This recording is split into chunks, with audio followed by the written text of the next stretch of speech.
Hello and welcome back. Today I want to show you how to remove ignition switch from 2009 Dyna, which is the one that it's mounted right on the neck of the bike. So this motorcycle just came in because it's been sitting, and last time it's been registered is 2016, so everything is bad on this.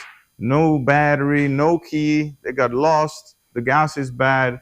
It's just, it all needs to gone through, new tires, everything else.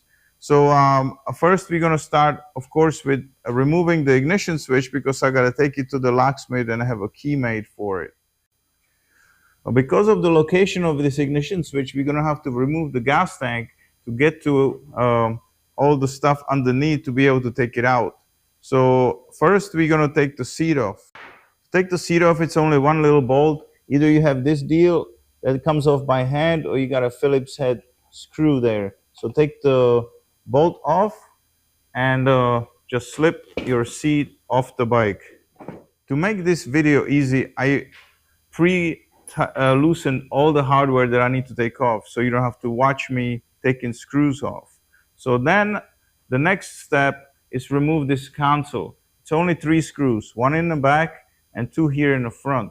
So we're gonna take those off. Like I said, mine's already off, so they just hand tight. The Allen heads.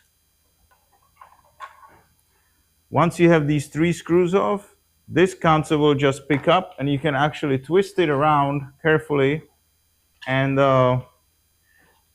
use a zip tie to attach it to the handlebars here to keep it out of the way. So here you see my zip tie. I just kind of ran it through this hole that for one of the screws and around the handlebars, and I'm going to tighten it up like this, and it's nicely out of the way. Next thing we can do is disconnect everything that needs to be disconnected for this gas tank. So first you have your fuel pump connection that just lift this little tab and pull it off.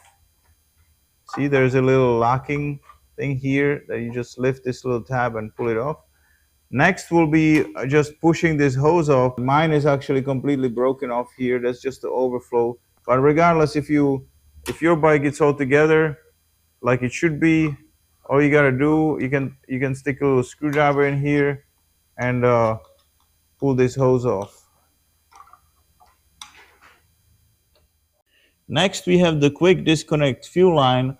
All you gotta do is pick up this collar and move the line down like this.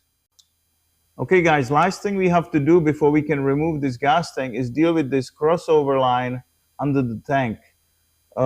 This line, it's not possible to have some kind of quick disconnect.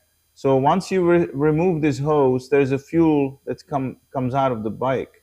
So I have a trick for this, and I will show you what I do to get this off without making a whole lot of mess.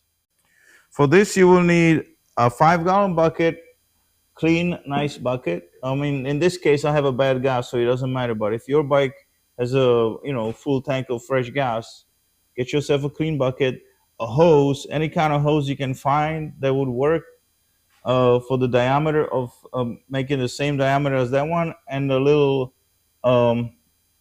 vice grips that you can pinch the line with. Like I said earlier, my gas tank's already empty because I did this earlier to just make everything faster. But first you gotta do is pinch this line so there'll be no fuel coming out of that side of the gas tank. The next thing, if you never had this taken off and you don't have your typical standard screw type clamp on it like this one, you still have the factory one, which is one-time use clamp. What I do with this to remove it, you just use pliers like these, and you grab this this little knob that is on it, and you twist it back and forth until that clamp comes apart. It's garbage anyway. And then after I'm done, I usually put just the standard clamp back in. This way it's easier for next time you gotta deal with it. So then finally what I do, I loosen up the hose and pull it off, plug this up with my finger, and stuck the other hose on this end so the fuel will drain into the bucket. and this way you can empty the tank. You're going to leave this on there because there's no fuel coming out of that side, and on this half of the tank everything will get drained into your bucket. I'm going to show you now. Like I said, my fuel is already out, but I'm just going to show you to demonstrate the process.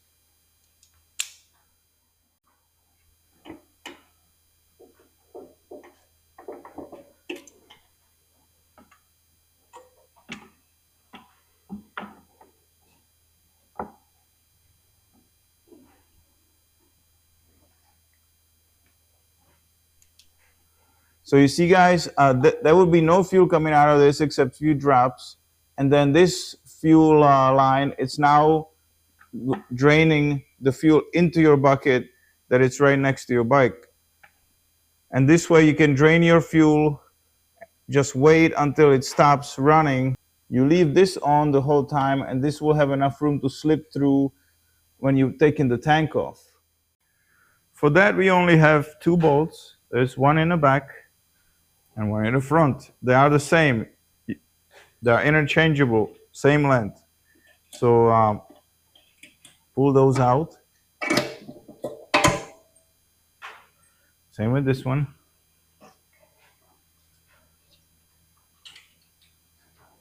Again, mines are already loose because I didn't want to bore you with turning ratchets. Now, lastly, when you pick this gas tank up, there is a connector for the fuel gauge. So let me show you that, and then you'll be able to pick the gas tank right off. The connector, it's kind of right here in this area. So once we lift up on the gas tank a little bit, it'll get exposed. As you see, it's right here. So there's a little clip right here on the top. You press on that little release, and they'll disconnect that line.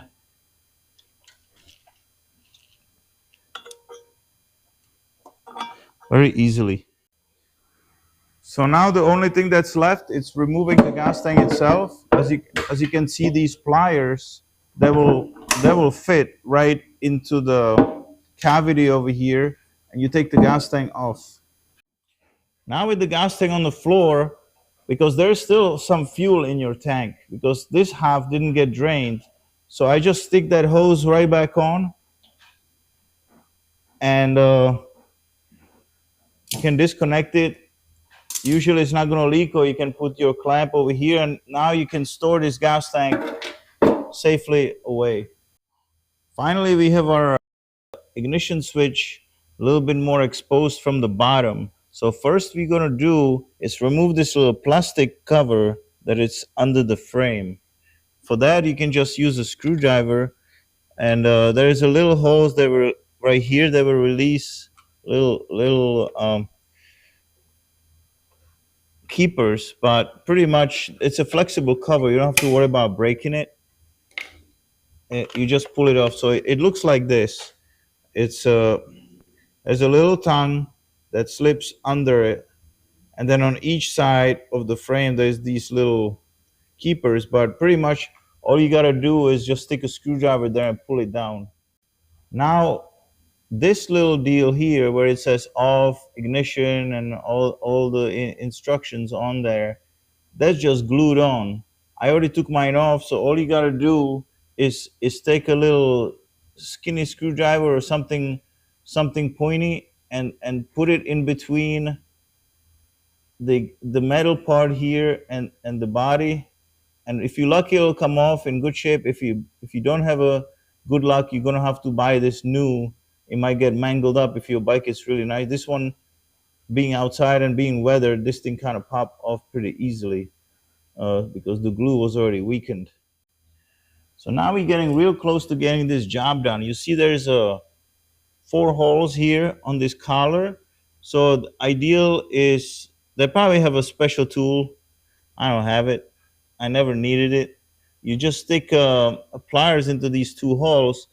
If it's really tight and you're having trouble just loosening it up by hand, you can use another big set of pliers and put them on like this and use them for leverage, kind of like this.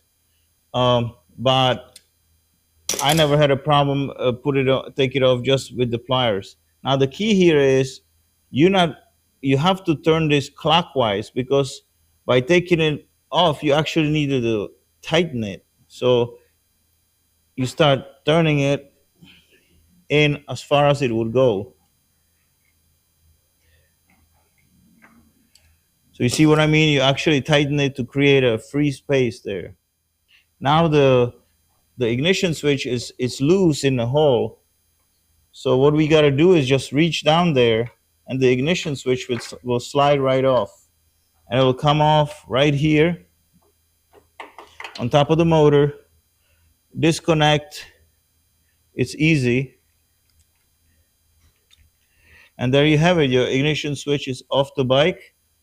I'm going to take this to the locksmith, and hopefully he can make me a key for it. Hopefully this was helpful. Please stay tuned on this bike, because I got to do everything. It's been sitting pretty much 9 years. We're going to do the fuel system, a battery. I don't know if I'm going to show oil change and stuff. Let me know if you want to see that. But I like to get it running in a week or two once I get all the parts in. But stay tuned, and thanks for watching. I'll see you in the next one.